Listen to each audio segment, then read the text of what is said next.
draw.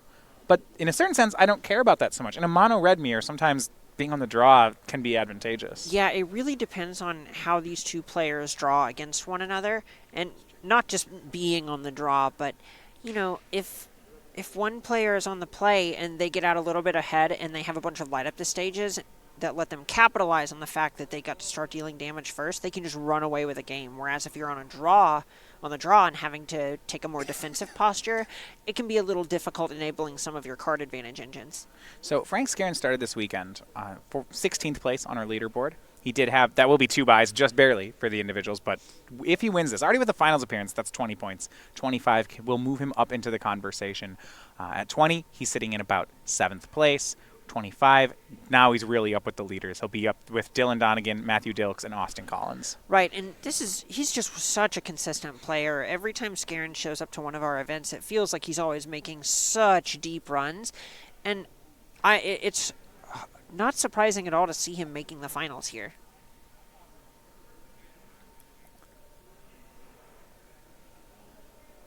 For the team of Minor, Ambrosio, and Crespo Jr., a kind of new crew here for the 3 of them. Chris Minor from the South Carolina area.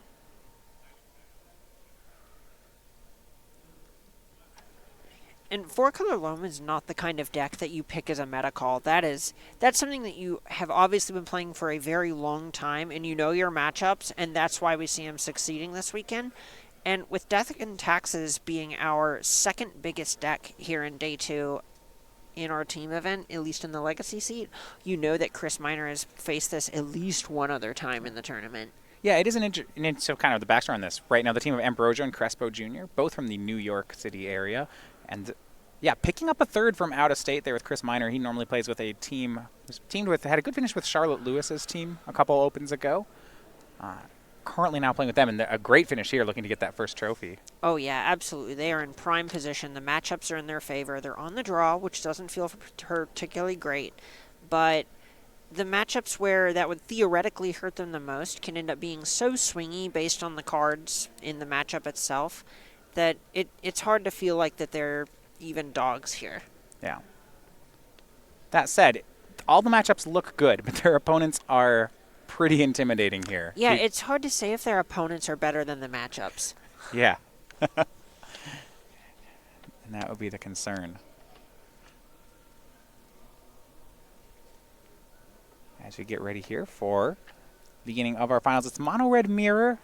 So key card in mono red mirrors, I want to go think, Goblin Chain Whirler is the one that sticks out to me, is the one I'd want to see each game. Just pound for pound, it's the best card here. What else do you think is going to be important? Experimental Frenzy is going to be incredible, assuming the game goes along. If either player has a sort of creature-heavy draw, then the opponent is going to be priced into trading their burn spells for their creatures, as every time a creature attacks, it's just a recurring source of damage. And that will just put both players to having a bunch of lands, and Experimental Frenzy is the best way to capitalize on having a glut of lands left over. Fanatical Firebrand swing-ins can be met with a shock on Skarren's side.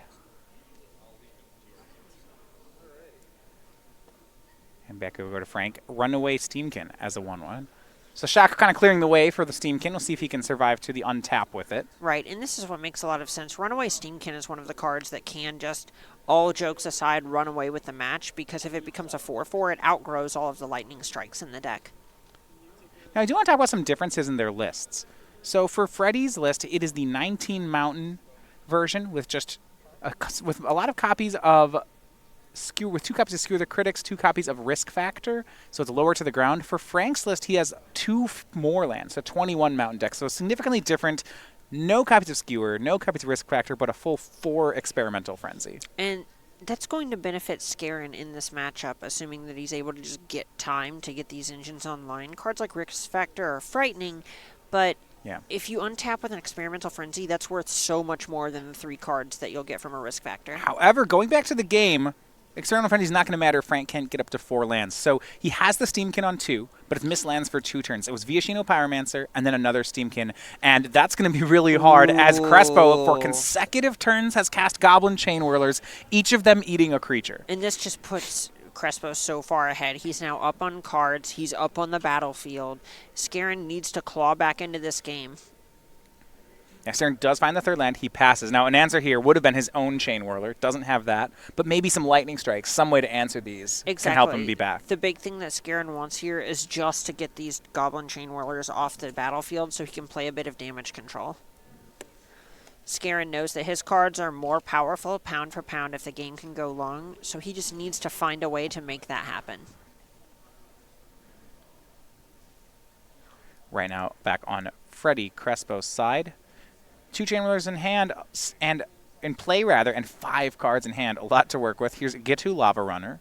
It's just a 1/2 right now, but if he has another instant, it will gain haste. And Wizard's Lightning is going to do it. That's that upstairs. Counts. Yeah, Frank down to 12, and this attack is for 8. It's going to demand an answer. Yeah, and, you know, the way the matchup works, even those dynamics aside, there's a point where Crespo's this far ahead. He knows that he's in the driver's seat. He just needs to apply pressure here. So Wizard's Lightning down to 12. A swing for 5 down to 7. Can Frank recover? He's going to have to clear the board. On 3 mana, it is his own Goblin Chain Whirler. Now, unlike Freddy's, it doesn't take anything down. It's just a 3/3. No, and this is not good. This is not good for Skarren. Yeah, I mean, there's a swing coming up. Frank would have to decide, I guess, if he even given the option whether he wants to trade or take 3. You probably just have to take the trade here. At that point, you're pretty happy building a pseudo Wizard's Lightning that pinged your opponent as well. And there may even be a point where we see this risk factor hanging out in Crespo's hand. If Crespo just attacks with both creatures. Even with a trade, Frank would be at 5. Risk factor, well, I guess you don't really care which mode Frank picks. They're both going to be really good. Exactly. And, you know, if you try to just eat the Lava Runner for free, all of a sudden Skarren's at 4 and just doesn't have a choice with risk factor anymore. So here is the swing. Tough choice here on Frank's side. And he decides he just can't accept the trade, so he'll go to 4. Takes the free block, and yeah, you're right. Risk Factor has 1 mode now. These red decks don't gain any life. And there is in his hand. There's also a Viashino Pyromaster in hand, so that's 2 more.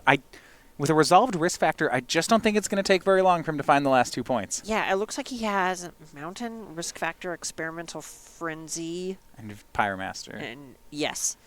So he's a little bit short, but this Risk Factor is going to do so much here. Well, this is an easy one, Risk Factor. It'll be a draw 3. Yeah, and it's just with that and the 3 more cards it supplies, you know, you're just going to find the burn. And Crespo's just up so many resources here. Those Goblin Chain Whirlers both took out creatures. We saw this draw 3 in the form of Risk Factor. Yeah. Fanatical Firebrand off of 4th Mountain, post Risk Factor for Freddy. Now, can't swing as we're in the 2nd main phase. However, that's 1 more point of damage. Frank already at a virtual 3. If Freddy found a Lightning Strike, then we are headed to game 2. And there it is, 3 damage. Firebrand makes for Freddy Crespo with the win here. Struggled a bit with his deck last round, picked up a loss, but his teammates came through. No such problems here. He is the first game win in our finals. Oh, yeah, and that was one where Skarren missed a land drop, and Crespo was able to just punish him for a couple of early plays with Goblin Chain Whirler.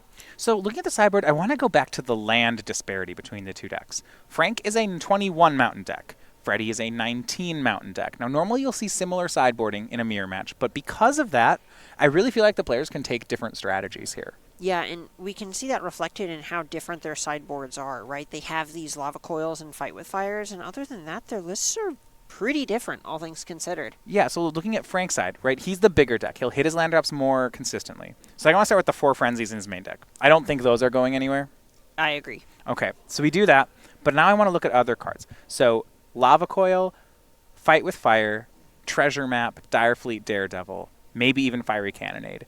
Can Frank go a all-removal, go-big strategy here? So a lot of what Frank's probably going to be trying to do is try to just actually be able to answer the creatures that Crespo puts on the battlefield and say, all right, if you hit 20 points of burn, you hit 20 points of burn, but I'm going to grind you out. That's going to involve cards like Treasure Map, like Dire Fleet Daredevil. You could look at Lava Coil. You're probably not very interested in Fight with Fire because it is very mana hungry. Sure. But Lava Coil in particular is just a good way to trade with a Goblin Chain Whirler, for example, and you're looking to just board out cards that line up poorly against Goblin Chain Whirler. Your Fanatical Firebrands are kind of embarrassing most of the time, for example. Pyromancer, even to a certain level, I could see moving away from that card on Frank's side. Exactly. Now, let's talk about from Freddy's side. If he knows he's down on mana, and he knows the open sideboard. Does he still go big? I mean, he can do the same thing, right? He can try to imitate Frank's deck. He'll do it a little worse because of his lands. He could board in a third Frenzy. He could board in the 4 Lava Coils. But that's about where it stops. He doesn't have a Direfleet Daredevil. He doesn't have a treasure map. He has these other cards like Act of Treason that he's boarded in for different matchups. But he also has Legion Warboss, which it's a 2/2 for 3, so it's going to die to removal pretty easily here. I'm just wondering what his options are. If he goes big, he's going to be disadvantaged. Yeah, the big thing that Freddy's going to be trying to do is honestly just kill Skarren.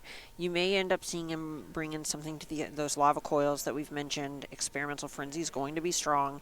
Crespo is likely just looking to shave some number of his Fanatical Firebrands because that card is so weak in the matchup, and it also is a huge liability against Goblin Chainwhirler. It may be a case where he's trying to get those out of his deck more than it is he's trying to put anything in his deck. I could even see keeping the Firebrands in, just at the point of Kill him. Yeah, just kill. Yep. Don't play Frank's game. Yep, if those are just shocks, that's fine.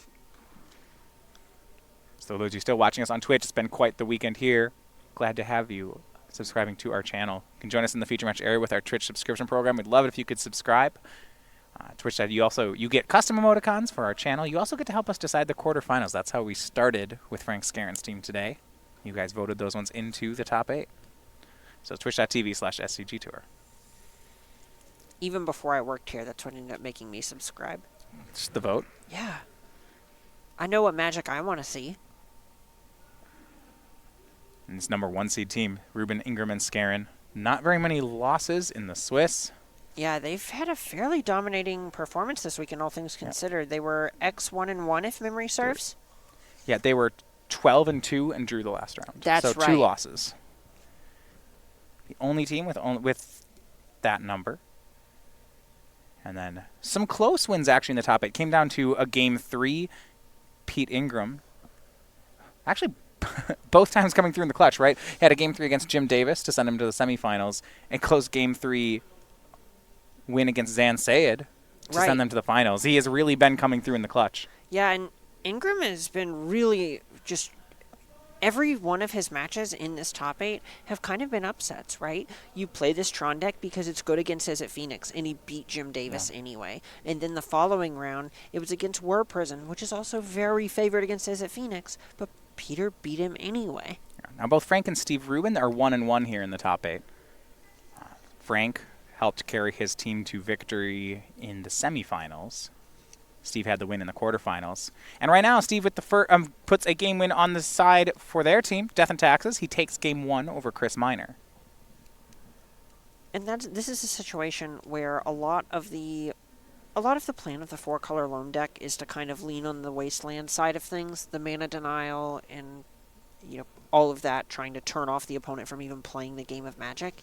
But if Death and Taxes just draws a ton of basics or has an early Aether Vial that Loam doesn't have a good answer for, it's very possible that a Mother of Runes just runs away with the game.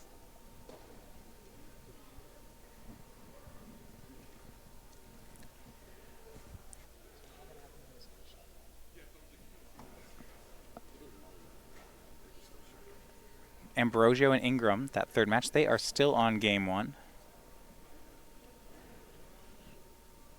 Now, sometimes in mono red mirrors, when players go big out of the sideboard, you'll actually see mono red players choose the draw.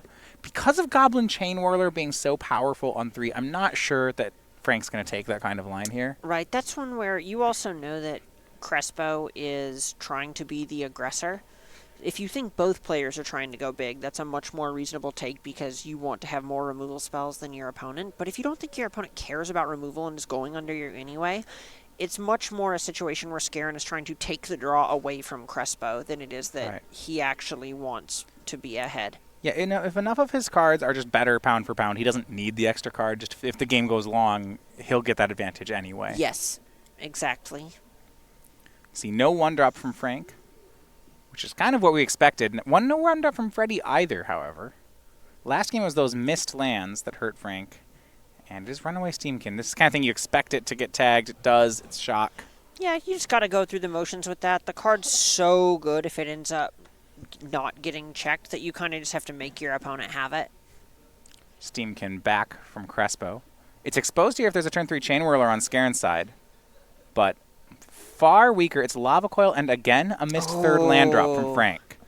This is not good when you're trying to take a more Right. controlling posture in a Yeah, match. you need those land drops. And it's, you see now Legion War Boss swinging in. It's a big win. Frank, in on the deck list, acknowledged this, right? He has 21 lands to Freddy's 19, but it just hasn't panned out that way in either game. Right, and this is the nice thing about Legion Warboss is we just saw a must-answer threat into a must-answer threat, and since Skarren didn't have an instant speed answer to the Runaway Steamkin, he's now just kind of a turn behind, and this Goblin token's getting in free damage for Crespo. Now, those sideboard Lava Coils, 2 of them have come through big, but if you want to talk about sideboard, the sideboard Legion War Bosses out of Freddy Crespo coming in pretty big here too as he plays a second one. We'll get another Goblin token, crashes in for 2. So each of these trades is netting Freddy a 1/1. Exactly, and if Skarren can't pick up something like Goblin Chainwhirler to get these under control, this damage is going to add up very quickly. And you're right, Chainwhirler can clean all of this up. Right? It's a third Lava Coil from Frank. He and has a Get plan. to Lava Runner. Yeah, the Lava Runner... Fancy that, 3 Lava Coils. It's a 2/2, and he's leaving it back as a blocker. So despite the missed land drops for 2 turns, right now, Frank is okay. Yep, Skarren's just trying to go long. 17 is, all things considered, a pretty comfortable life total. And Crespo doesn't really want to be spending a burn spell on this Lava Runner. Yeah. Now, a swing in here, this has got to be a Chain Whirler, Do you right? hear it? Yeah. I can hear the clanking of the chains. 1 damage, and you just going to say 1 damage on the Lava Runner. It's like, yeah, and... there it is. Chain Whirler finishes it off. Frank down to 15. Gotta make him have it. You can't just not block there.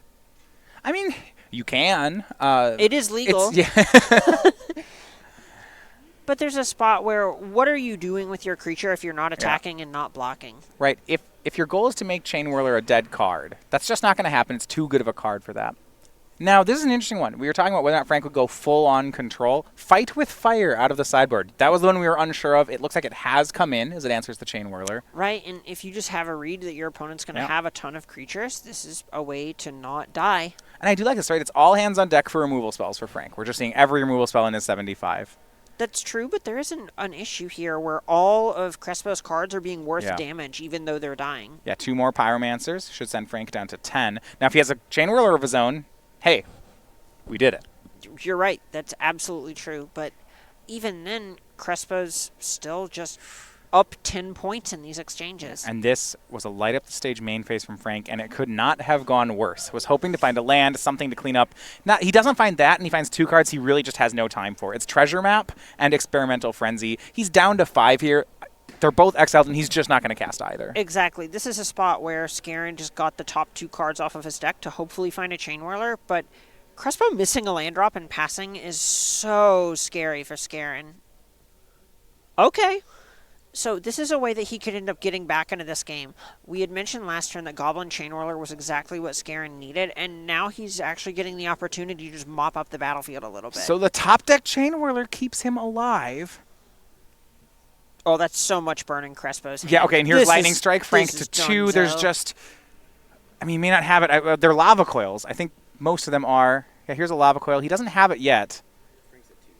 But Frank's at 2. The problem is there's just so many live draws. He gets to untap. He gets on tap. He's still going. Now, what are we looking at? Get to Lava Runner is a potentially game-winning play. Shock, Wizard's Lightning, Risk Factor Lightning Strike, Viashino Pyromancer, Skewer. All of them are lethal. It's like about 20 outs in Freddy's deck. Do you like the movie Princess Bride? I haven't seen it for a while. I like it. Skarren's only mostly dead.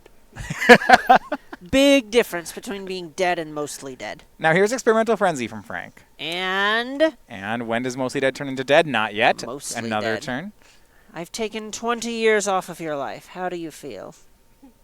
Here is Get to Lava Runner from Frank. And a land.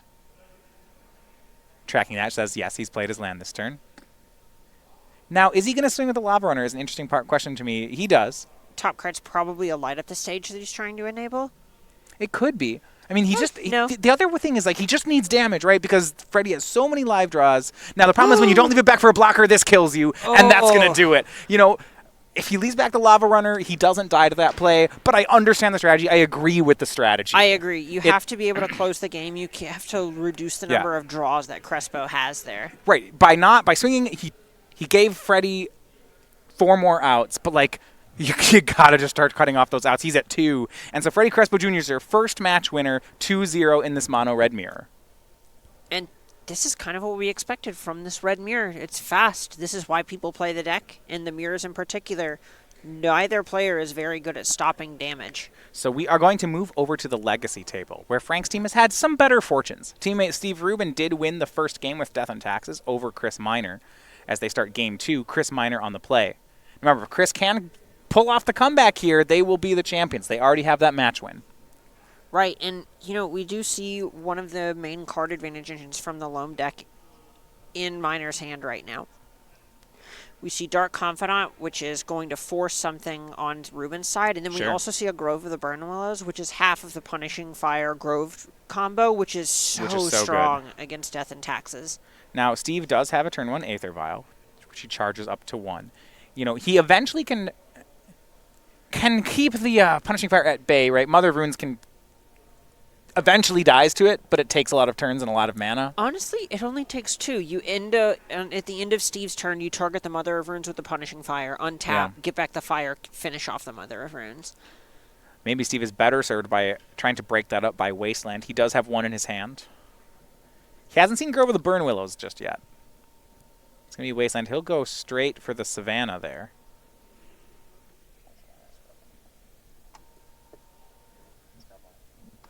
I'm correct, it's a Scrubland there. Either way, Chris down to just a green source. Plays a second Dark Confidant and Mox Diamond. Mox Diamond, one of the ways that this deck just gets ahead on mana. It's very mana hungry. It's frequently just a Chalice of the Void deck that doesn't play very many 1-drops in order to make its Chalice of the Voids not backfire. And when you have all these 2s, being able to skip up the curve like this in terms of mana development is huge. The discard is Maze of Ith. Now, Chris is going to swing with Dark Confidant. It would offer a trade with the Mother of Runes here, which I'm pretty sure Chris would be happy if that happens. Absolutely. Big fan of the way that Minor is not exposing his Grove of the Burnwillows here that he has with his Punishing Fire. He wants to cast the Punishing Fire and then play the Grove to just instantly get back the Punishing Fire before Rubin gets to do anything with a Wasteland against it. Now, it's going to be trickier. End step there saw Steve Rubin Vial in Mother of Runes, and now he untaps with it. So she is no longer summoning sick. That tap ability will protect the first Punishing Fire. And this is an awkward situation where, on one hand, it'll take Minor a while to deal with this Mother of Runes, but Rubin really doesn't want to give Minor very much time. There's a bunch of Dark Confidant. There's a bunch of cards being drawn by these Dark Confidants. Yeah, 2 Dark Confidant triggers here, so it's Sylvan Library. And a Cinder Vines here.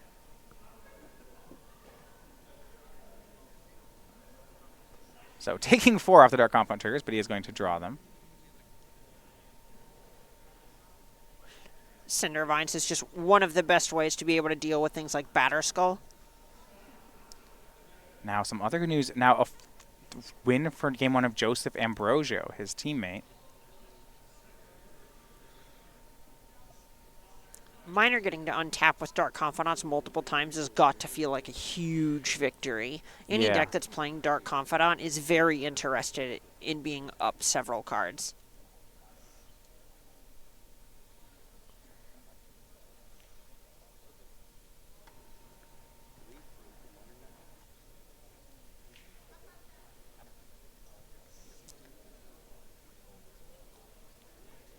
And now we see Minor developing the Sylvan Library on the battlefield with the intent of basically setting up his draws to where he doesn't let these Dark Confidants kill him. He's going to try and stack his deck in such a way that these Dark Confidants are flipping the least painful things possible.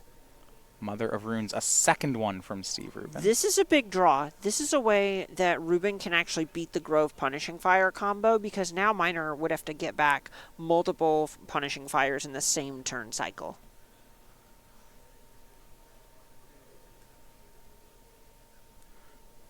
Yeah, this is getting, it means just the mana tax on it, right? So to start removing creatures with Punishing Fire, Grove of the Burnwillows, you're going to need to Punishing Fire again, and then do it again next turn. But now they cost 3, and 4 once you factor in the mana from getting them back with Grove. Like, it's just It's a It's lot. possible. And there's even the point where now that there's a Violon too and a Caracas, how do you ever kill this Thalia?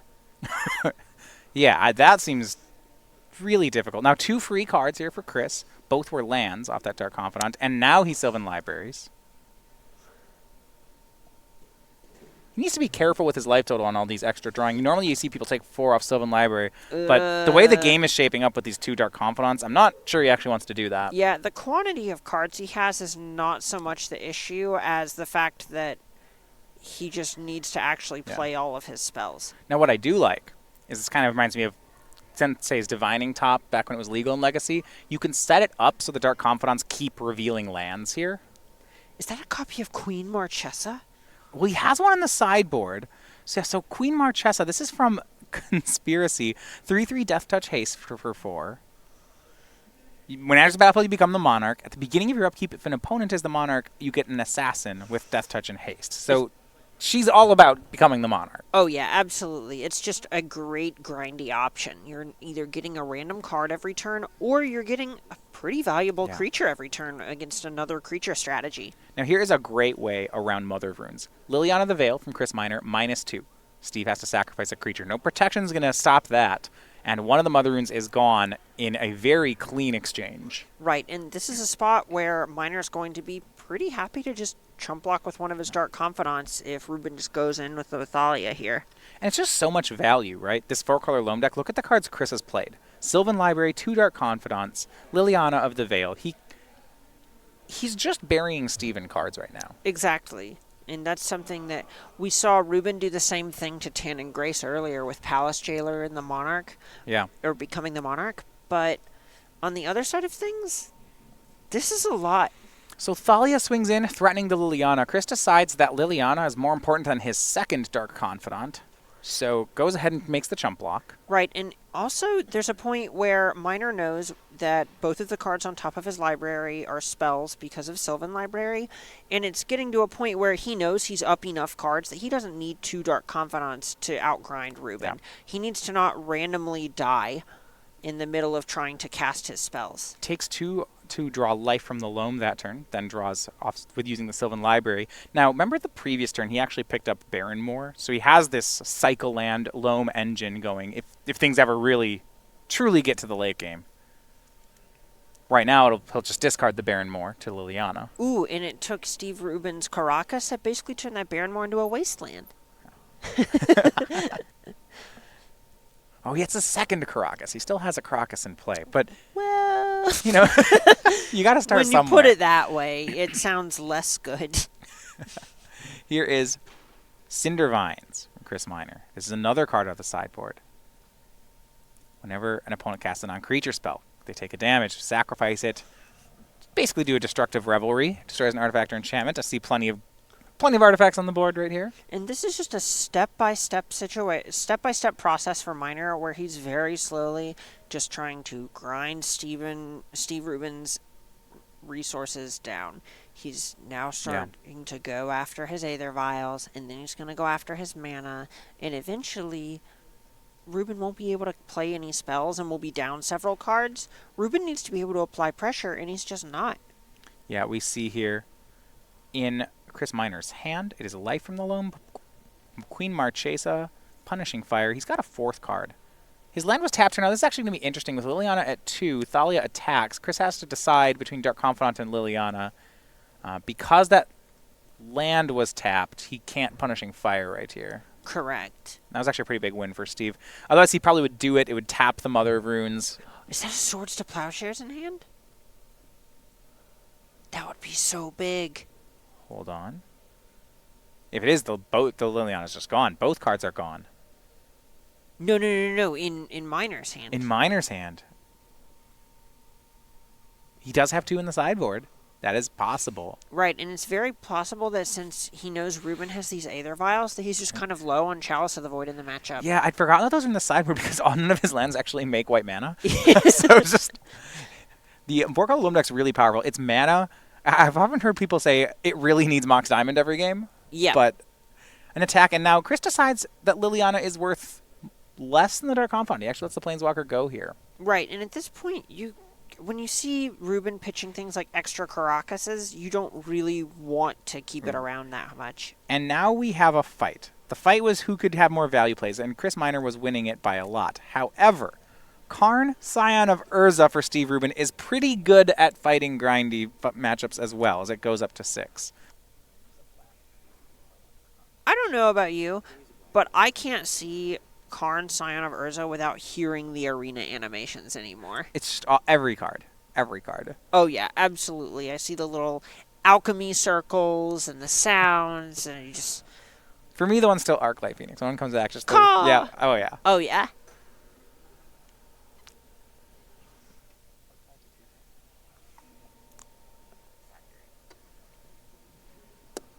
Top 2 cards are Council's Judgment and Mishra's Factory. Both actually pretty good. Chris gives him the Factory. It's something you can target with a Punishing Fire. Absolutely, and it's also something that can sort of be a creature, which Rubin's pretty interested in at this point. So an untap from Chris. He swords to Plowshares on end step, rather, before the untap, the Mother of Runes. Draws a Wasteland. This is a nice sequence. And now with the Mother of Runes tapped, it might just be time for Punishing Fire to start going to work. Right, and the Caracas shield is down as well for this Thalia, so we can see Miner Punishing Fire the Thalia, recur it with the Grove of the Burn Willows, Wasteland if he wants, he can also just hold it for this Factory, and then Punishing Fire the Mother of Runes as well. He should be able to clean up this board. Now his hand has an Abrupt Decay in it as well, in case things go poorly. Also a Queen Marchesa, so, you know... Steve brought a Karn to the fair fight. I don't know if it's going to be enough. Yeah. That's just 4-color loam every card. Yeah, there's so many things here that just... You wanted to talk about Jund and Modern? This is Jund and Legacy. Punishing Fire first shoots down Thalia. Go for that one first so that the second one costs less. Go over the Burn Wills, gives Steve a life point, brings back Punishing Fire. Still has the mana left. Chris deciding, does he want to keep that Wasteland up or tap it?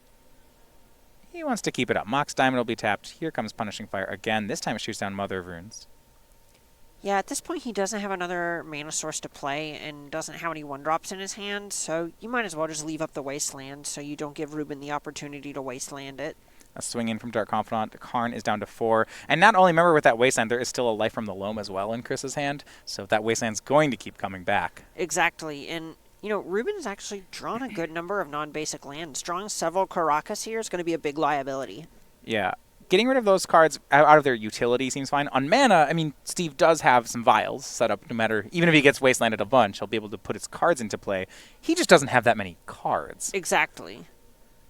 It takes the vials to 3 and 4. And I actually like that. It's kind of in anticipation of the Wasteland, saying if he's going to go down to 2 lands, might as well have the vials at higher numbers. Exactly. You know, you have these 2 planes, which can cast anything that costs less than 3.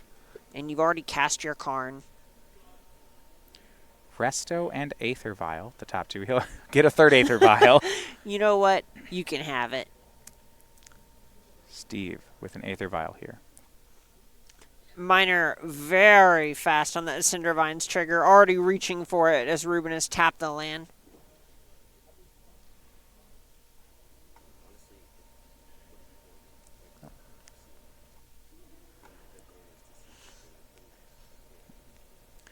So, Dark Confidant, revealing Verdant Catacombs.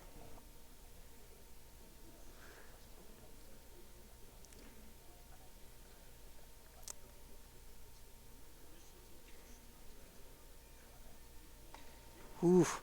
Liliana coming off of the Sylvan Library. This is a big, big piece of the puzzle. This is just another grindy card that Rubin has to answer. Yeah, Liliana of the Veil is another one here to go with the Marchesa. It looks like he's going to just cast Queen Marchesa. So, when he enters the battlefield, he becomes the Monarch. That's going to be an extra card. As if he didn't have enough already. You know, we haven't even gotten to casting Loam yet. And this is setting up a 2 or 3 turn line where we know there's this Swords to Plowshares coming up for Miner. He knows the top cards of his deck are good, so he doesn't want to crack the Verdant Catacombs. And I like this. He wants to kill this Karn now. Yeah, so 5 damage coming at Karn. And if Steve activates the Factory, he can bring back Punishing Fire with Grove. Steve, of course, the Mr. Factory can pump itself, but that means it's not blocking. The Karn will be gone. Will be gone. And now the process for Rubin, or the thought process, and stopped him there was he thought, do I want to Rashad import this Badlands to try and turn off the Punishing Fire line, and then realized that he would be a mana short of the Mishra's factory activation in that situation.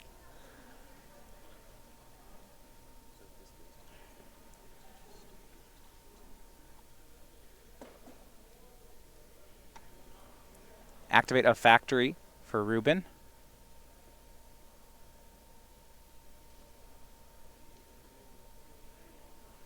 So it's a 2-2. It can pump itself. There's still value to using a removal spell here. And Cinder Vines. Right, that's still on the table. It's an artifact. It's going to take it down. It's gone. 2 damage upstairs from the Cinder Vines. 5 damage at the Planeswalker. Steve to 16. And things are just falling apart for Rubin here. He just doesn't have anything left. No gas in the tank. And we see Miner with kind of an embarrassment of resources. Yeah, Steve, 2 planes. That's going to be running out of cards. We'll see if he wants to keep fighting this fight.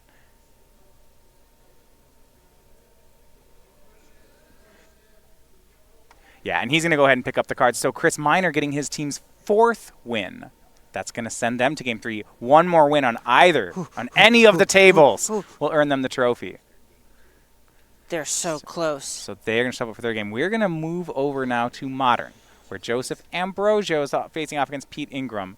They're ready for Game 2. This has been one of the defining matchups of this tournament. We've seen Tron versus Phoenix and Modern time and time again, and it feels like the whole tournament is coming down to this game. Yeah, now, I mean, Pete Ingram has shown in the clutch here he has not dropped a game for his team. Well, I see one he's dropped. Yeah. Scoreboard. He's won.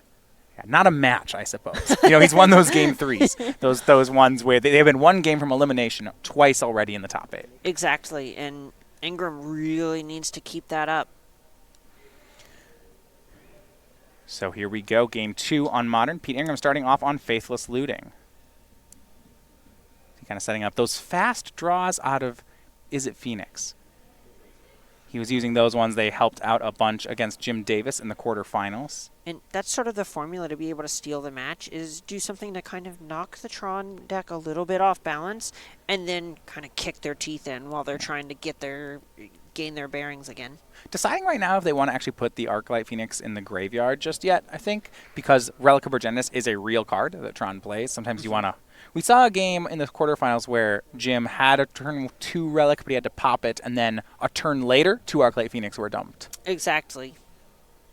But looks like that will be the discard. Back Joseph, we go a Tron piece, and there's the Relic. So, a bit of a risk taken by Peter, and it looks like Joseph does have the answer. Is that a Metamorphose off the top? It is. He has Thing in the Ice. If he makes Thing in the Ice here, he's going to lose the Arclight Phoenix. There's a chance he can just triple spell right now and get the Arclight back. Exactly, and he also has a Braid in his hand. Just to take care of the Relic. That's not bad. 2 mana. He's going to just do the safe play, Thing in the Ice, deciding it's not worth it. Right, and the thought process here is if you make Ambrosio invest the mana into cracking this Relic, you are setting the Tron deck a turn off of developing. Yeah. That's a turn that he's not getting to Sylvan Scrying or search for more Tron pieces. Yeah. So no turn 3 Tron. It's going to be a Forest into Ancient Stirrings. Interestingly enough, even without popping the Relic, there's some value for Joseph this game. By tapping Relic, you can get 1 card of your opponent's choice. So the first choice was Sulphur Falls, but the last 2 are Arclight Phoenix and Faithless Looting. Just by tapping it, he'll get one of them. Exactly, and that's something where this Faithless Looting, obviously very strong. Arclight Phoenix is the namesake. A bit of a misstep here. So Joseph found Urza's Tower. I would have liked to see him main phase tap that Relic of Progenitus. Yeah, generally speaking, you just want to use the first activated ability on Relic as soon as you have the opportunity in order to reduce the number of cards Ingram because has. Of exactly what happened here. Ingram puts the Scalding Tarn in the graveyard. Yep. Yeah. It may be a spot where Ambrosio feels like he's just going to be cracking it no matter what, but... Sure. It's been a long day. Yeah, I mean, what I've always done as a reminder for myself is right when I untap it, I just tap it again. Oh, yeah. I'm one to not untap it during the untap step, lean forward and flick my Relic and just say, target you. So Manamorphose spell 1 here for Peter, and it looks like the Relic, this isn't going to matter, the Relic's going to make its play anyway. You might get to flash back that Faithless Looting, though. We'll see. So 1 spell makes blue-red. And now it's some conferring here with teammate Frank Skarren. Ooh, if Ingram wants to be a little bit more patient, he could try and abrade the relic here, and then after that, cast Faithless Looting from his hand, and if he hits another Arclight Phoenix, he'll get to bring back the next Arclight Phoenix. He's going to do something different. He's going to put a second Faithless Looting in the graveyard. And this makes a lot of sense. He's just prioritizing transforming Thing in the Ice rather than trying to spike another Phoenix off the top. 7 damage is more than 3 after all. He draws 2 Thought Scours. Does he want either of them? Or does he want both of them? Looks like he wants both. It's Abrade and Land are going away. More than likely, he does want both of them. Here's Thought Scour with that 2nd mana. And the priority here just looks like it's going to be Thing in the Ice. Nothing more. You know, he has 2 Thought Scours in hand. He will be able to transform it. He's going to lose the whole graveyard. That's true. Not so bad. Getting in for 7 is fine, especially when you know that you're not facing down Tron on the 3rd turn. Yeah. Now, since you know you're going to get Relicked here, he thought to himself, is there a point where you want to Thought Scour your opponent just because you don't want to exile more of your deck? That one's a little bit closer, but targeting yourself is nice if you still have Crackling Drake in your deck. Right, even when they're exiled, it still pumps Crackling Drake. Right. So, 3rd one, Awoken Horror is the transform. 2 more cards. And he'll draw into Faithless Looting, so he still has something to do after the graveyard is gone. But a 7-8 here, he says go to combat, and now Chris will clean up the graveyard. I would like to trigger my Arclight Phoenix. Yes, you may trigger, and I have responses. But 7 damage is in, Joseph down to 13. Draws another Urza's Tower. So right now he has Tower Mine, Chromatic Star the play. Don't know that he actually has Tron. He has a Thragtusk waiting for when he finds Tron. Yeah, he needs to find it right now. Yeah, 2 more attacks, right? Exactly. Interesting that he chose not to crack either of his stars here.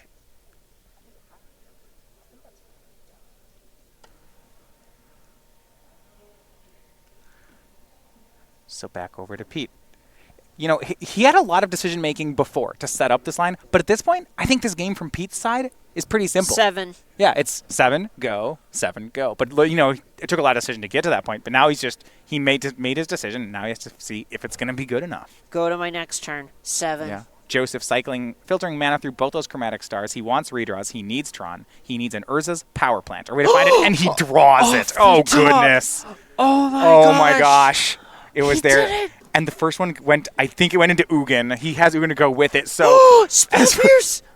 Spell Pierce for Peter Ingram, and he picks up the cards. That's going to counter it. The next attack is for 7. Peter Ingram, He's so good in the clutch. Master. The upset master. How many elimination games have we seen Pete Ingram claw through?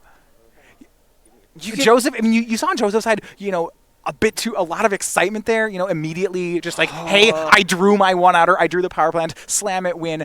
You know, I don't know if he had a Wormcoil engine. He had that Thragtusk. He had a Thragtusk. Yeah, if he goes for the Thragtusk, he actually survives it. But just like in the excitement of hitting that 4-outer, he just like goes for it and then says, wait, oh my goodness. What have I done? You can see it on him. You can see right it here. There. It's a high-stakes situation. Now, good news for them is it's not over. They have 2 more chances to still win. Exactly. And it's going to start here with going back over to Legacy with Chris Minor.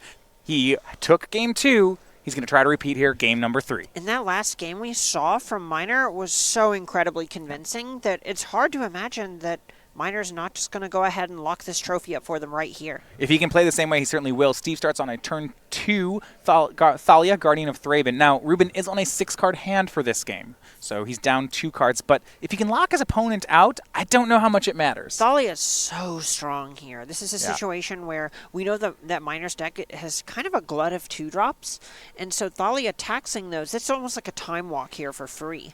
2 damage, Minor down to 18.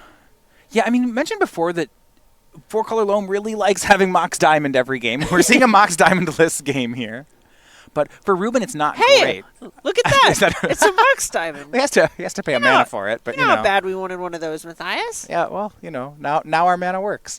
And Chris, going to actually just go past the Mox Diamond. He's going to just cast Knight of the Reliquary. Aether Vial up to 1 for Rubin. But Knight is already a 3/3. Yeah, we don't play one-drop Moxes. But hold on. It was a value fight game 2, and how about this for value? Turn 4, Palace Jailer, get the Knight of the Reliquary out of there, become the Monarch, start drawing cards, undo that mulligan. This is a huge turn for Steve. Hey, if Miner draws a Queen Marchesa, it doesn't even need to connect, and it undoes the Palace Jailer trigger. That would just be like the game. That would be Oh my god, if he has that world. one of Queen Marchesa. Yeah, it would enter the battlefield, he'd immediately become the Monarch, get a Knight of the Reliquary. That'd be a pretty big turn. Does he have it? A Johnny Vincent? Okay. Well, there's Nathalia, so it's still a turn away. Ooh. And I don't even think... Yeah, he does have a land. Mox Diamond, he'll pay a mana for it, discarding a Wasteland. Certainly don't want a Wasteland here. He does have another Knight of the Reliquary. Okay, it's a 4/4.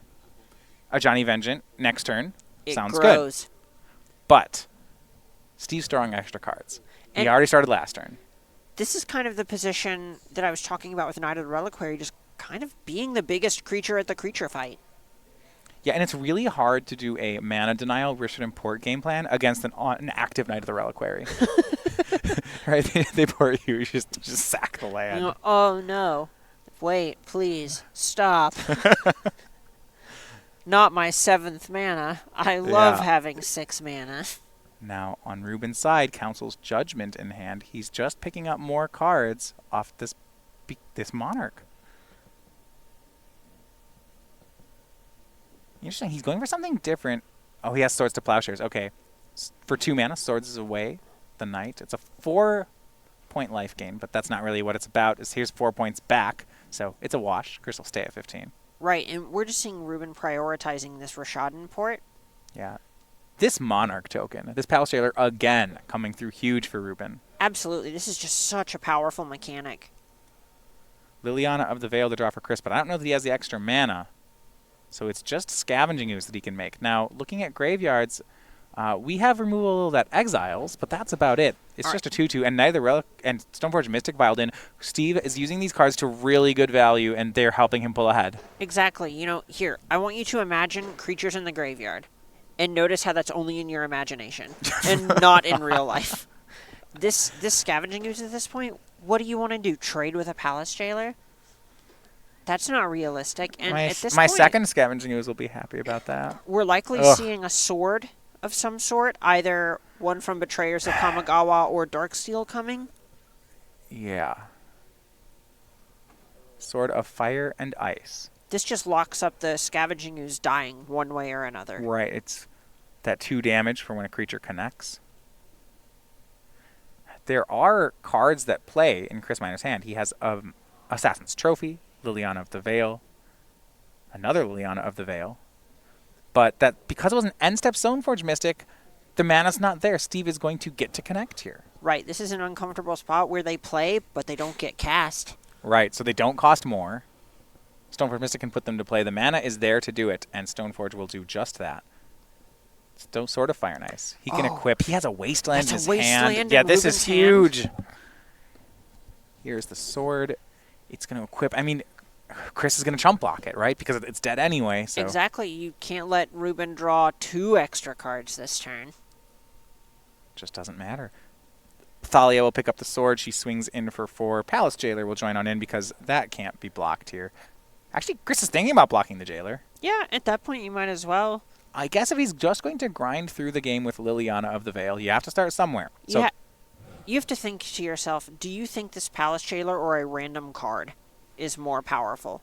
And if the way you win this game is thinking that Rubin just draws a bunch of lands in a row, you just need to get stuff out of the way.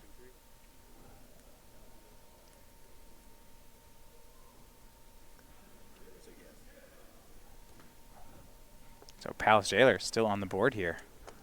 As Scavenging Ooze kind of just jumped in the way.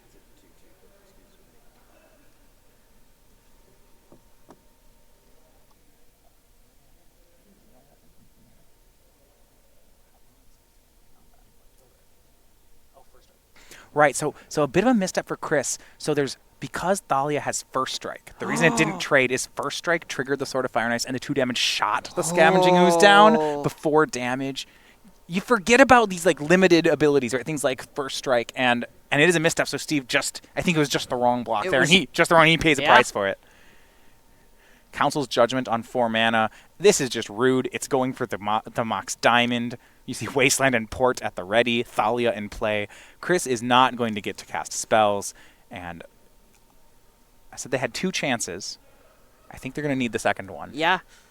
Yeah, this is over. Yeah, it's a swing here for 5. Chris down to 6. You port his 1 land here. He can't really cast anything. And yeah, extending the hand. So Steve Rubin dropped that second game, but he keeps things alive. He takes care of business. And for the 3rd straight round, it comes down to Pete Ingram's game 3. All right, Pete. Can he do it? All 3 for 3. Can he be 3 Pete? Oh, it would be nice. He has been in this situation. Was able to capitalize on a mistake there in game number 2. He took a really good line where he kind of shoved all his chips onto one play into a thing in the ice. And it worked. And it worked. That's how you win those games. It's not about your cards are not more powerful than Tron's. You just have to kill them. And he thought, you know what? This is the fastest clock I have. Right. Let's get to it. Once these things start happening, once, Tron starts doing Tron things, it's not going to matter. Exactly. Ooh, especially if you spell Pierce and Ugin. What if that was true? Too soon. No, Too I know. Soon. He had 1 card in hand, 1 mana. The Ugin was a game-winning Ugin. Let's not. One it was shot, nothing less. 1 opportunity. Oh, that's like Vivian, isn't it? What does she say when you shoot things with an arrow? 1 thing, 1 shot. Oh, were you quoting? I thought you were quoting Arena. No, I was quoting 90s American philosopher Marshall Mathers. Well, I was close. Mom spaghetti. Does Marshall Mathers play Magic Arena? I guess. No. Or Chandelar? In the next stanza of his writings, he actually said no more games, unfortunately. He doesn't play very much at all. Wow. Well, he's not invited to this finals. Yeah, he's gonna blow the roof off. He was kidding in the beginning. The mood all changed. So back for game 3. Ambrosio has gone to Thragtusks here. It's actually a card I really like in the matchup because of how it interacts with Thing in the Ice. It's so good against Thing in the Ice. It buys you so much time. It is they 5 it, life, yeah. which is most of an Awoken Horror attack. And then if they bounce it, that's a chump block, which is an Awoken Horror attack. And then you cast the Thragtusk again, which is almost another Thing in the Ice, or Awoken Horror attack. And then you chump, and it's a Thing in the Ice attack. And then you still have a token. And then you Ulamog them, because, we drew cards. It's like 5 turns of Awoken Horror attacking undone by 1 card. Yeah, it's really Also, it's it can nice. be proactive if they don't happen to have the Awoken Horror. Or if you can take 1 hit off the Awoken Horror, the 5/3 rejoins the 3/3, and you actually just win the combat. You can trade. Exactly. And then you still have a 3/3 left over. I would think Tactic's an interesting one, right? Because when you have turn 3 Tron, you just can't really cast it. I mean, you can if you set up a star, but it's like this weird 5-minute card that requires you to have a forest, but you don't want a forest, but you'll take one. Oh, you get to go for the best kind of Tron BM, where you go turn 1, mine star, turn 2, tower, go. Oh, turn 3 just crack it, Thragtusk. Turn 4, tap for 1 mana, crack for a green. Draw your top card, don't look at it. Play the 3rd Tron piece from your hand. Make 5 Thragtusks them. Yeah, a lot of times when decks are attacking your mana, Thragtusk is really powerful here. If there's a Blood Moon in play, which Pete does have in the sideboard, right, and he'll just Thragtusk and it's fine. Right, that's the draw to these mono-green Tron decks is you just have a ton of basic forests, and between Oblivion Stone and Thragtusk, you can just play a heads-up game through a Blood Moon if the Phoenix deck doesn't threaten you.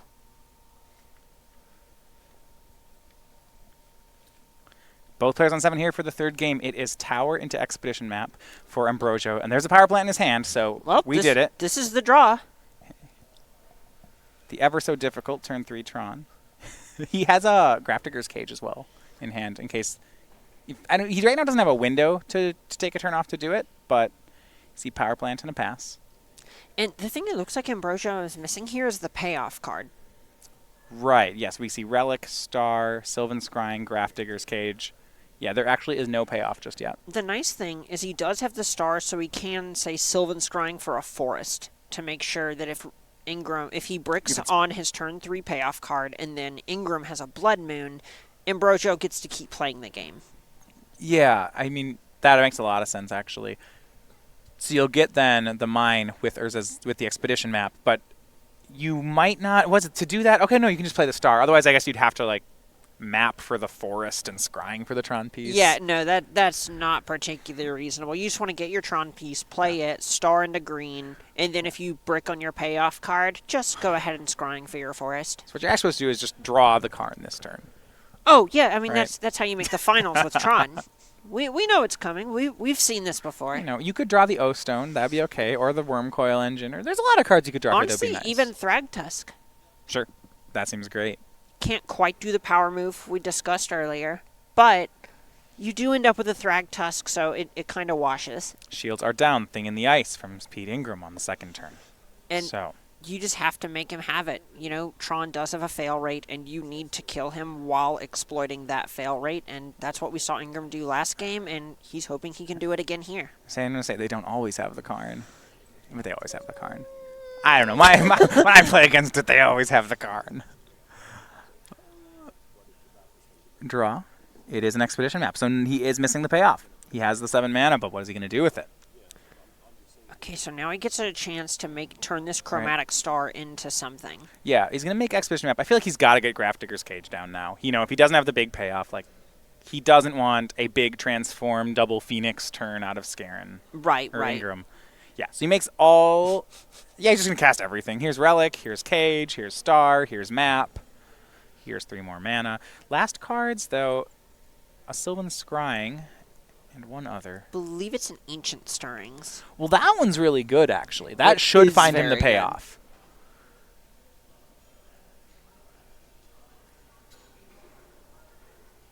Good. And 3 mana. Is it Blood Moon? It is. All right, back to playing fair. Just 3 mana for you now. It's time to crack map in response. Fair, right? While the tower still taps for 3. Exactly. And you go get Forest here, right? Yes. All right, still playing Magic, it's Joe Ambrosio.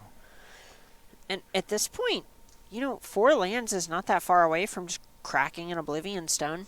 You have a redraw from this Relic of Progenitus and the Chromatic Star, or is it Chromatic Sphere? It's a sphere, but like, let's look at this even more. That's 2 more looks, and you don't need to prioritize the Relic as heavily anymore since Cage is checking the Phoenixes. I'm gonna go even slower. You can draw No Stone. You don't even need to crack it yet. Exactly. You just get to stare. You know, there's a Relic that's doing some work. Well, okay, that one's gone now. But there's a Cage in play. I don't really want to blow up that. Ugin. Okay. Ah, my good friend Eugene. Eugene the Spirit Dragon. He would have had 8 mana. Perhaps you've met my associate Eugene. his nature's claim. All right, so he gets the mana back right away. 4 life over to Pete. The mana freed up again. So he has 1 colorless floating. So this is 7. I don't believe he does. That only tapped for 1 mana under the Blood Moon. You're right. Okay, he has nothing floating. So this is 6 here. He can't make the Planeswalker just yet. He'll have to take a turn off doing something else ridiculous. Like maybe a Ballista on 3. Or Sylvan Scrying. I don't know. There's a lot of options here, to be fair. It's uncomfortable. You don't really want a Ballista on 3 when there's a Thing in the Ice in play. You would much rather wait to do it for 4, especially since Ingram didn't just immediately transform it the turn previous. So Sylvan Scrying finds Sanctum of Ugin. Next turn is a huge turn. He's setting up to play Sanctum, cast Ugin, crack Sanctum, find something else. It would be a really difficult turn for Peter to get through. Exactly. And you could even at that point just get Worm Coil Engine, which blocks Awoken Horror very well. Or if you draw another Tron piece, get Nulamog. So Walking Ballista, there was 1 mana floating plus the tower. That was the last play for Ambrosio.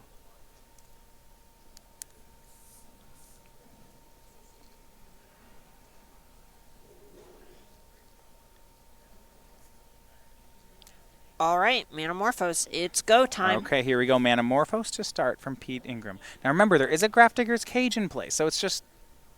There's a ceiling on how good this turn can be. It could be only 7 damage.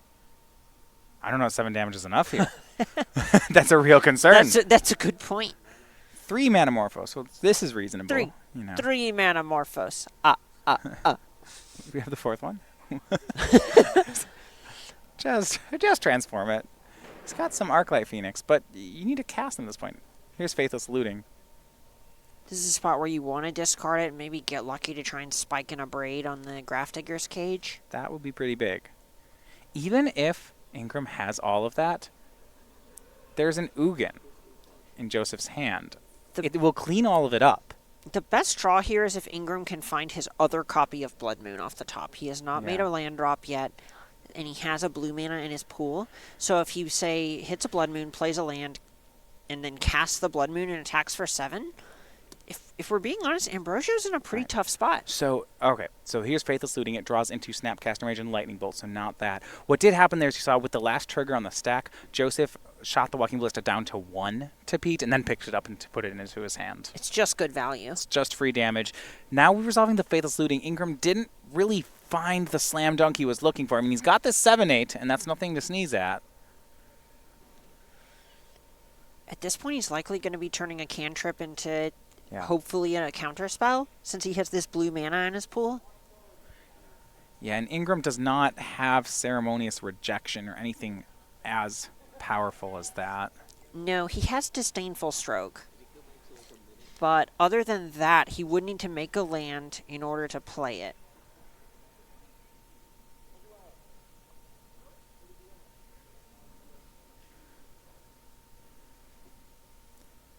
Yeah, 2 Spell Pierce are the counter spells he's working with.